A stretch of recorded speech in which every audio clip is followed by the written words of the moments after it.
Isa pong alternatibong uri ng transportasyon ngayong mahal ang presyo ng gasolina ay ang tren ng Philippine National Railways. Pero mga kapuso, ang 12 tren po ng PNR ay mahigit 10 araw nang nakatenga. Ang ilang bahagi kasi ng kanilang mga riles ay ninanakaw.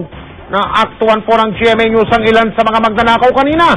Panurin niyo po itong pagtutok na ito ni Mark Salazar. Sa taas ng pasahe, ang mga tren ng PNR ang pinakamura sa ng alternatibo.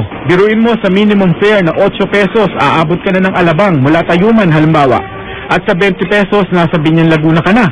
Kaya lang 2 linggo nang nakagarahe ang 12 tren ng PNR. Ang dahilan?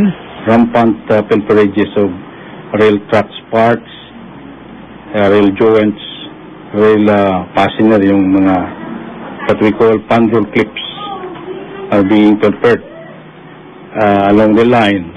Ito ang mga tinutukoy ng PNR na tirador ng kanilang mga riles. Naaktuhan namin sila sa may linya ng Blumentritt. Umaabot na raw sa 20,000 pandrol clip o yung pinakamadaling baklasing bakal sa riles ang nananakaw. Mahalaga pa naman ito para hindi madiskarel ang linya. Kung papalitan nila ang mga nanakaw, 26.4 million pesos din ito. Siyempre, maganda ayusin yung train kasi murang pamasahe. Wala na akong masakyan train para ako'y makauwi ng Kalamba. Namamasahe ako ngayon. Ang problema ng PNR, mahigit kalahati ng kanilang mga empleyado niretiro na dahil nga walang pera.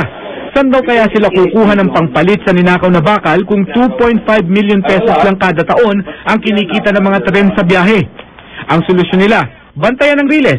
We have requested some help from the PNP to address this situation. Pero balikan natin ang Blumentritt kung saan talamak ang baklasan sa riles. Paano ko ang hinihingian ng saklolo ng PNR? Nasa ilang metro lang naman ang layo, kaso abalang nagsising along the riles. Mark Salazar, nakatutok 24 oras.